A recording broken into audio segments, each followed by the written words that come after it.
Assalamualaikum warahmatullahi wabarakatuh. Nah, sekarang kita lihat alasan-alasan yang biasanya dipakai orang untuk melakukan tindakan kepahlawanan atau altruistik tadi. Jadi ada beberapa teori untuk menjelaskan kok ada ya orang melakukan tindakan heroik. Ada teori biologis, namanya teori kin selection. Kin selection itu, kin itu kekerabatan. Manusia itu punya kecenderungan berkorban, kemudian berjuang, kemudian perhatian pada kerabatnya, saudara-saudaranya. Ini namanya kin selection. Jadi kayak ibu tadi, kok bisa ya berkorban segitunya? Iya, karena pada anaknya sendiri. Kayak kita berkorban pada saudara kita sendiri.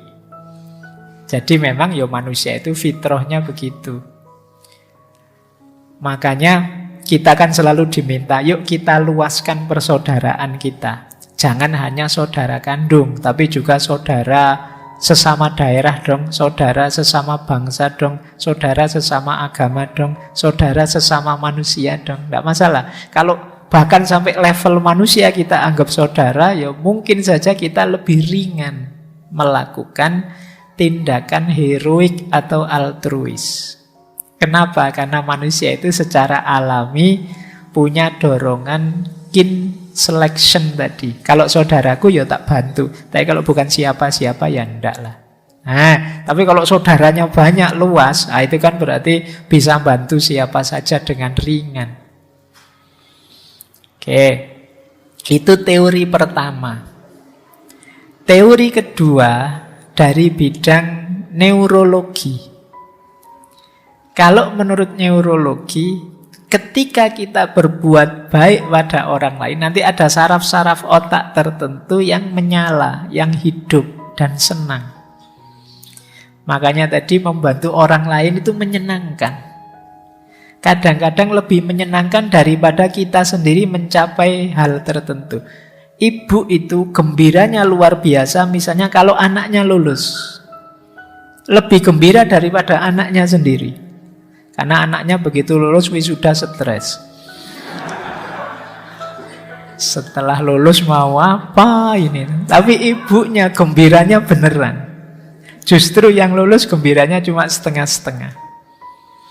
Nah, ini neurologis. Jadi karena ibu tahu dia sudah memberikan banyak, membiayai anaknya, berjuang untuk anaknya, dan gembira ketika anaknya sukses.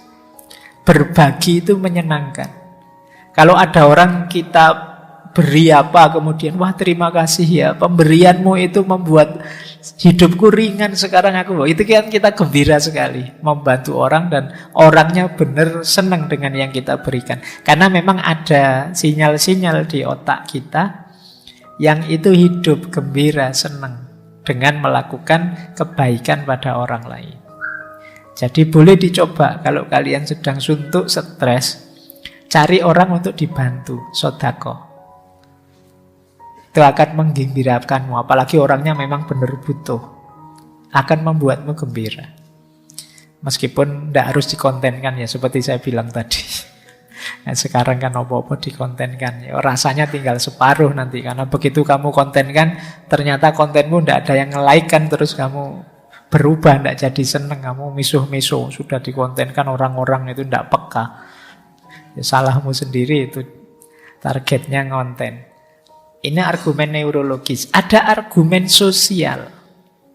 Argumen sosial apa orang bantu orang lain itu? Hukum timbal balik.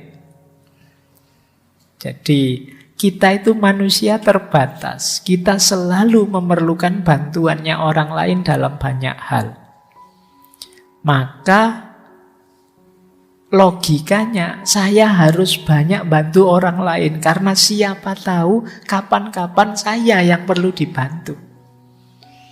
Ini namanya logika sosial, logika timbal balik. Hidup bersama orang ya begitu. Saya butuh kamu, kamu butuh saya. Maka kita harus saling longgar, saling menguatkan untuk saling membantu. Saya berkorban untukmu pada saatnya mungkin pas aku perlu, engkau berkorban untukku. Atau kamu dulu sudah berkorban untukku, ya logikanya sederhananya saya harus berkorban untukmu kalau pas engkau membutuhkan. Nah, ini argumen sosial dari perilaku heroisme. Ada lagi argumen kognitifnya. Kalau kognitifnya yang jelas empati tadi ya. Semakin kita berempati pada orang, semakin kita ingin membantu dia. Yang kedua, jangan lupa membantu orang, berkorban untuk orang, itu meringankan perasaan kita sendiri. Misalnya, ada teman minta sangat butuh. Itu kan begitu kita bantu dia, ringan sudah beban kita. Ya sudah, saya sudah bantu meskipun semampu saya. Itu kan ringan. Tapi kalau kita pelit, tidak mau bantu, itu biasanya terus malah jadi beban. Aku ini kok tega ya, tapi yo gimana lagi. Tapi yo kok aku yo tega. Ini kan tidak enak. Kamu ganjel terus. Jadi perasaanmu terus jadi bolak-balik terus. Kamu punya duit, temanmu hutang misalnya. Wah ini akhir bulan ya, saya mbok yo dipinjemi, duitku habis. Yo aku sendiri juga butuh. Emangnya yang akhir bulan kamu? Kamu akhir bulan, aku kan juga akhir bulan. Misalnya. Nah, terus ndak kamu kasih padahal kamu ada. Itu kan kamu terus kepikiran kan? Apa tadi harusnya tak kasih saja ya, tapi kalau tak kasih lah aku ya butuh. Itu kan ringan. Jadi memberi itu meringankan kamu justru. Membebaskanmu dari perasaan negatif. Jadi ada beberapa argumen kalau kita berpikir mendalam, kenapa sih kita harus melakukan tindakan heroik, tindakan altruis yang berkorban untuk orang lain. Secara biologis kita itu memang cenderung membantu, cenderung senang untuk menyelamatkan saudara-saudara sendiri demi masa depan. Secara neurologis kita gembira kalau membantu orang lain. Secara sosial kita perlu timbal balik, saling bantu dengan orang lain. Secara kognitif perasaan kita akan ringan. Dan juga empati kita akan hidup kalau kita membantu orang lain. Oke, ini beberapa argumen. Oke, untuk malam hari ini saya cukupkan sekian dulu. Mohon maaf kalau ada yang kurang berkenan, mungkin 1-2 kekurangan apa, mohon dimaklumi. Kalau ada kekhilafan, kealpaan yang teman-teman ngerti benernya seperti apa, ya silahkan disampaikan. Kurang lebihnya mohon maaf. Wallahul muwaffiq, wallahu a'lam bissawab. Wassalamualaikum warahmatullahi wabarakatuh.